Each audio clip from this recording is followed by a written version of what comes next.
ఇక నుంచి ఎవరి మీద ఆధారపడాల్సిన అవసరం లేదు.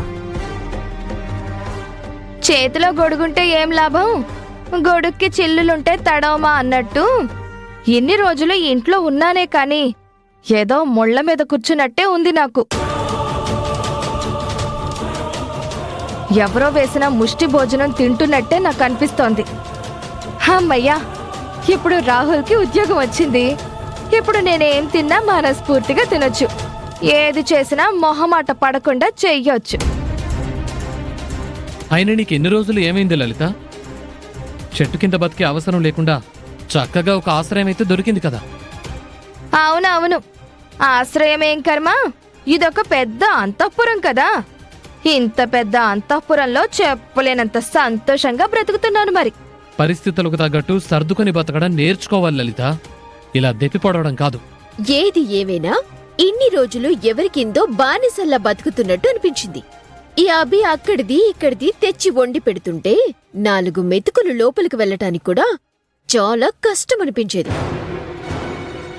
ఇకపై రాహుల్ సంపాదనతో తింటున్నామన్నమాట. నాకు ఎంత తృప్తినిస్తుందో.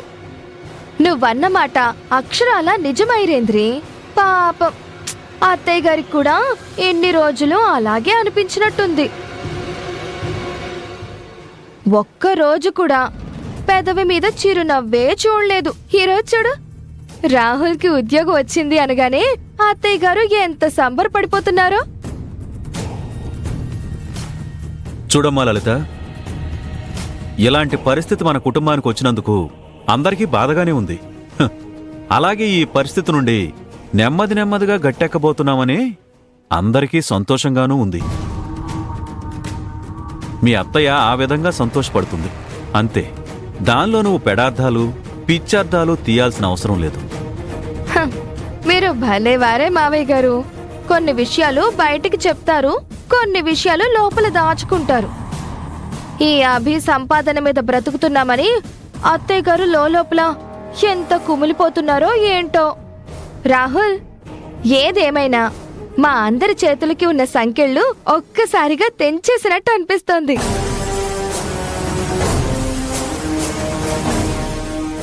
నేను పెద్ద భవంతిలో బ్రతక్కపోయినా ఇక్కడ కొంతమంది మనుషుల కింద బానిస బ్రతికే అవసరం ఉండదని ఇప్పుడు నాకు చాలా సంతోషంగా ఉంది. ఏది ఏమైనా నీకు ఉద్యోగం వచ్చినందుకు congratulations Rahul. Thank you so much వదినా. తీసుకోమ్మా, అందరికివ్వు.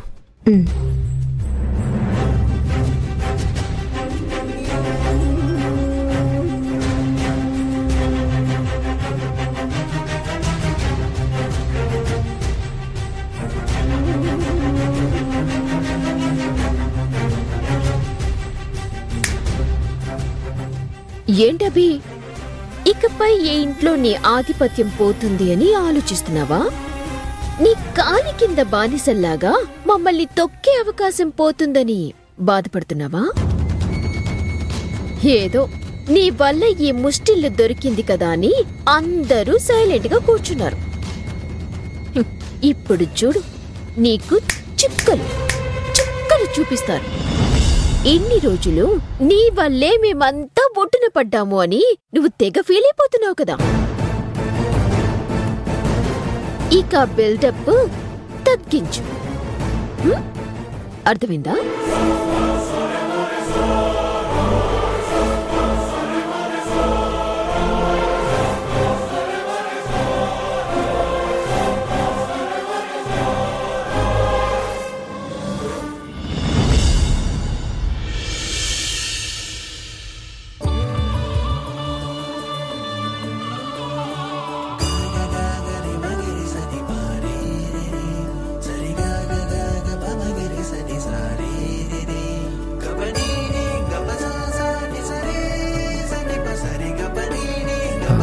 అమ్మా, అసలే ఒంట్లో బాలేదన్నా, మళ్ళీ ఉదయాన్నే లేచి ఈ పనులన్నీ ఎందుకు చేస్తున్నావు అమ్మా?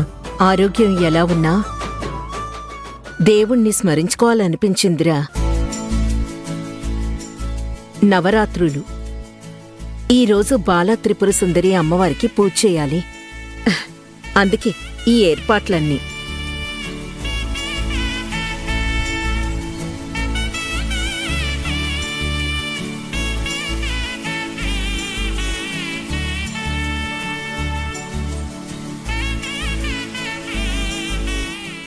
అత్తయ్య గారు, మీకు అసలే ఒంట్లో బాగుండటం లేదు. ఈ పనులన్నీ చూసుకోవడానికి చేసి పెట్టడానికి నేనున్నాను కదా. అభి, ఒక్క నిమిషం ఆగుతావా? ఏదో కాస్త పుణ్యమో ప్రశాంతతో దొరుకుతుందని నేనీ పూజ చేస్తున్నాను. ఇక్కడ కూడా నీ కాళ్ళు వెళ్ళు పెడుతూ ఆ ప్రశాంతతని చెడగొడుతున్నావు. ఇప్పుడు నేనేం చేశాను అత్తయ్య గారు? మీకు సహాయం చేస్తానంటున్నాను అంతే. చూడమ్మా అభి, నీ సహాయం నాకక్కర్లేదు.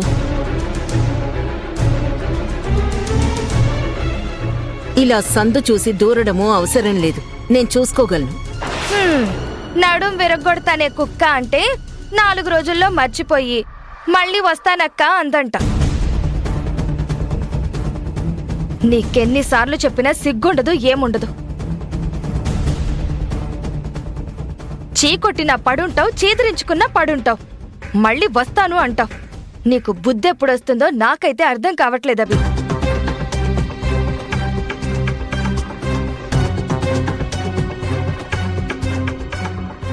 కొన్ని జన్మలంతే వదినా. ఎంత కసురుకున్నా మన కాళ్ళ దగ్గర పడుంటారు తప్ప కాస్తైనా సిగ్గు తెచ్చుకొని పక్కకు పోరు.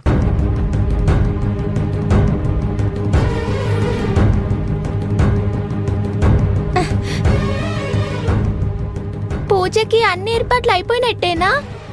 ఈ ఏర్పాట్లన్నీ చేస్తున్నాం గాని నువ్వేంటి ఇంకా ఇలాగే ఉన్నావు? త్వరగా వెళ్ళి రెడీ అవ్వు. నిన్నీ రోజు బాల త్రిపుర సుందరి అమ్మవార్లా రెడీ చేసి పూజ చేయాలి. అర్థమైందా? అలాగే నానమ్మా. ఇంతకీ పూజ ఎవరు చేస్తున్నారు? అబ్బి పిన్నియే కదా?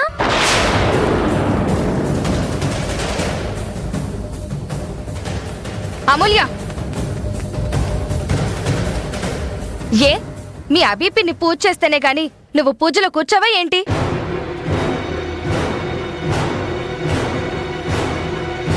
పిన్ని చేస్తేనే పూజ పూజలా ఉంటుంది.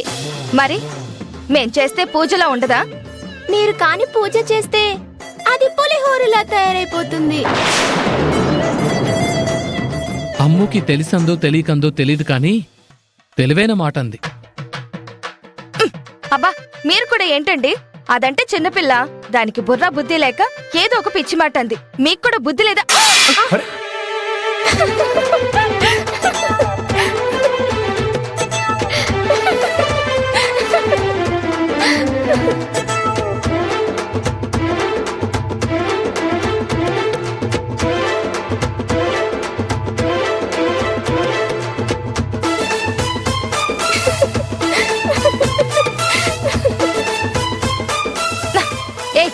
ఎందుకు అలా నవ్వుతున్నావు?